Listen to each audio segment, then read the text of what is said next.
नमस्कार दोस्तों, मैं आपका दोस्त बजरंग प्रजापति एक बार पुनः आपके सामने उपस्थित हूं अमर कथा महाभारत का एक और अंक लेकर। आपने महाभारत से जुड़ी बहुत सी कहानियां सुनी होंगी, परंतु महाभारत से जुड़ी कई ऐसी कहानियां जिनसे हिंदू जनमानस अनजान है। ये तो आप सभी जानते होंगे कि अभी कालखंड का चौथा युग यानी कलयुग चल रहा है। कलयुग के बारे में हिंदू धर्म शास्त्रों में कई प्रकार की बातें बताई गई हैं। जैसे जैसे कलयुग का समय बढ़ता जाएगा वैसे वैसे धरती के ऊपर से धर्म का नाम समाप्त होता जाएगा। मनुष्य की आयु कम होती जाएगी और अंत में भगवान विष्णु कल्कि का रूप धारण करके दोबारा धर्म की स्थापना करेंगे, यानी कल्कि अवतार तक धर्म पूर्णतः समाप्त हो चुका होगा। तो क्या आप जानते हैं कि महाभारत ग्रंथ में कलयुग की वो सारी बातें पहले ही बता दी गई थी जो आज सारी सच साबित हो रही हैं। आज हम उन्हीं बातों को आपके सामने लेकर आए हैं।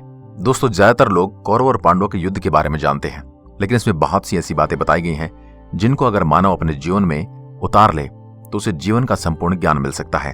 उन्हीं बातों में से कलयुग के बारे में विस्तार से बताया गया है, जिसके अनुसार जब पांडव हस्तिनापुर की राजसभा में कौरवों के साथ द्यूतकीड़ा में अपना सब कुछ गंवाकर वनवास को जाने वाले थे, तो युधिष्ठिर ने भगवान श्री कृष्ण से कहा, हे केशव, हमने कौन से पाप किए थे इनकी हमें सजा मिल रही है? क्या इससे भी बुरा वक्त हो सकता है? तब भगवान कृष्ण ने मुस्कुराकर कहा, हे धर्मराज, आने वाला युग तो इससे भी बुरा आने वाला है। द्वापर युग अपने अंत की ओर बढ़ रहा है। ऐसे में मैं तुम सभी भाइयों को यह बताना चाहता हूं कि द्वापर युग के बाद आने वाला कलयुग कैसा होगा और उसमें आदमी की परिस्थितियां कैसी होंगी। तदुपरांत भगवान श्री कृष्ण ने कहा कि हे युधिष्ठिर, तुम मेरे कहे अनुसार पहले वन को जाओ और तुम्हें वहां जो भी दिखाई दे वो मुझे यहां कर बताओ, फिर मैं तुम्हें इस प्रश्न का सही उत्तर दे सकूंगा। उसके बाद पांचों पांडव आदेशानुसार वन को चले गए, परंतु उन्होंने जो देखा वो उन्होंने जीवन में पहले कभी नहीं देखा था और न ही उसकी कभी कल्पना की थी, जिसे देखकर वो सब हैरान रह गए। फिर शाम को आकर पांचों भाइयों ने श्री कृष्ण को बारी बारी अपनी आंखों दिखी घटनाएं बताई। सबसे पहले युधिष्ठिर ने बताया, हे नारायण, आपके कहने अनुसार हम सब भाई वन में चले गए और वन में सभी ने अलग अलग दिशा में वहन किया। वहां मैंने 2 सूंड वाले हाथी को देखा, जिसे देखकर मैं हैरान रह गया। मेरी समझ में ये नहीं आया कि भला एक हाथी के 2 सूंड कैसे हो सकते हैं। तो हे वासुदेव, कृपा करके मुझे बताइए कि 2 सूंड वाले हाथी का तात्पर्य क्या है और ये कलयुग के लक्षण को किस प्रकार व्यक्त करता है। तब उन्हें भगवान कृष्ण ने थोड़ा धैर्य रखने के लिए कहा और कहा कि मैं तुम्हारे भाइयों से भी तो जान लूं कि उन्होंने क्या देखा है।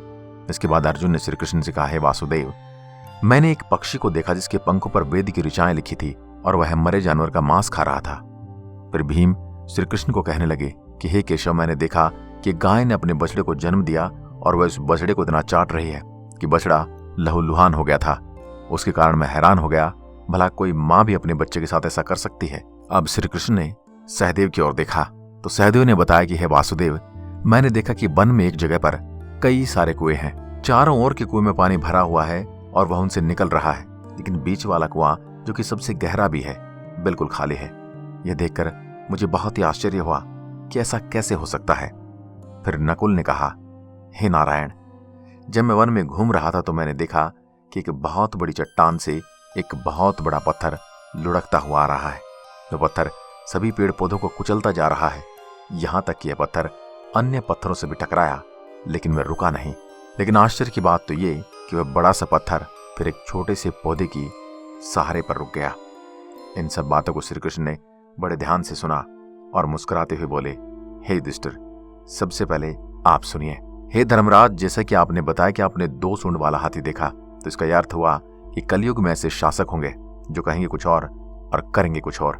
शासक अपनी प्रजा का शोषण करेंगे, शासक के मन में कुछ और चलेगा और दिखावा कुछ और करेगा। मतलब कलयुग में शासकों के लिए आम जनता का कोई महत्व नहीं होगा, वो बस राज करने के लिए ही शासक होंगे और जनता का शोषण करने के लिए ही वो गद्दी को पाना चाहेंगे। इसके बाद श्री कृष्ण अर्जुन से बोले, हे धनंजय, जैसा कि तुमने एक पक्षी को देखा जिसके पंखों पर वेद की ऋचाएं लिखी थी, पर वह मरे हुए जानवर का मांस खा रहा था, तो इसका अर्थ ये हुआ कि कलयुग में ऐसे मानव होंगे जो बहुत ही ज्ञानी बुद्धिमानी कहलाएंगे, लेकिन उनके आचरण असुरों जैसे होंगे। ऐसे लोग पंडित और विद्वान कहलाएंगे, किंतु उनके मन में यही विचार चलता रहेगा कि कोई मरे और उसकी सारी संपत्ति उसकी हो जाए, या किसी की मृत्यु का लाभ उठाने के लिए भी लोग आगे बढ़कर आएंगे। इसके अलावा हे अर्जुन, जाति धर्म के प्रमुख पद पर बैठे लोग आपस में एक दूसरे के बड़े पद के लिए तैयार रहेंगे। कोई कब हटे और मैं इसका स्थान ले लूं, तो लाखों मनुष्य में कोई विरला ही संत पुरुष होगा। अर्जुन के पश्चात श्री कृष्ण भीम से बोले, जैसा कि तुमने देखा गदाधर, एक गाय ने एक बछड़े को जन्म दिया और वह उस बछड़े को इतना चाट रही थी कि बछड़ा लहूलुहान हो गया। इसका अर्थ यह हुआ कि कलयुग में माताएं अपने बच्चों पर इतनी ममताएं बरसाएंगी कि उनके बच्चों को खुद का विकास करने का मौका ही नहीं मिलेगा। इस कारण वे मोह माया में पड़कर ही बर्बाद हो जाएंगे। इसके अलावा किसी का बेटा अगर घर छोड़कर साधु बनेगा तो हजारों व्यक्ति दर्शन करेंगे, किंतु मनुष्य का अपना बेटा साधु संत बनेगा तो वे रोएंगे कि मेरे बेटे का क्या होगा। इतनी सारी मोह माया होगी कि उस मनुष्य का पूरा जीवन अपने बेटे के याद में ही व्यर्थ चला जाएगा। अंत में बेचारा अनाथ होकर मरेगा।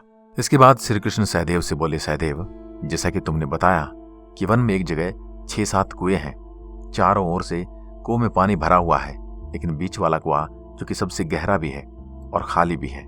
इसका अर्थ यह हुआ कि कलयुग में पैसे वाले लोग अपने बच्चों की शादी में, अपना मकान बनाने में लाखों रुपए खर्च कर देंगे, लेकिन उनके पड़ोस में यदि कोई भूखा या प्यासा मर रहा होगा तो उसकी कोई सहायता नहीं करेगा।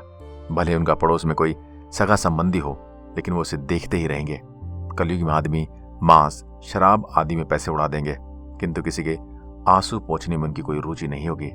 अर्थात कलयुग में अन्न के भंडार तो होंगे, लेकिन फिर भी लोग भूख से मरेंगे। एक ही जगह पर असमानता अपनी चरम सीमा पर होगी।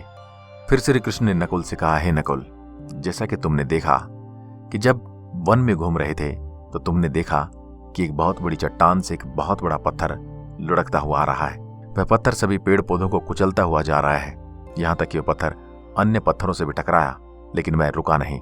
इसका अर्थ यह हुआ कि मनुष्य का मन नीचे की ओर जाएगा, यानी कलयुग के मानव का जीवन पतित हो जाएगा। ऐसे में मनुष्य का जीवन धन की शिलाओं से नहीं रुकेगा और न ही सत्ता के पेड़ों से रुकेगा, किंतु हरि नाम के एक छोटे से पौधे से आदमी का पतन रुक जाएगा।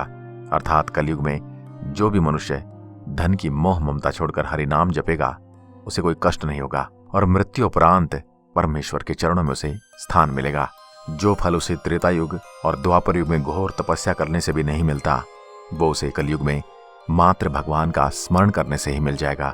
अतः हे नकुल, बहुत सारी बातों को लेकर कलयुग बड़ा ही कष्टदायी होगा, परंतु हरिनाम लेने के मामले में कलयुग सर्वश्रेष्ठ होगा, क्योंकि मात्र हरिनाम लेने से ही कलयुग में लोग मोक्ष की प्राप्ति कर लेंगे। तो दोस्तों, आपने देखा कि भगवान श्री कृष्ण द्वारा बताई गई सारी बातें आज सचमुच घटित हो रही हैं। यदि आप भी इस बात को सच मानते हैं तो हमें कमेंट में लिखकर जरूर बताइए, और अगर आप मानते हैं कि भगवान श्री कृष्ण की बताई ये बातें झूठ हैं तो अपने आसपास एक बार आंखें खोलकर जरूर देखिएगा।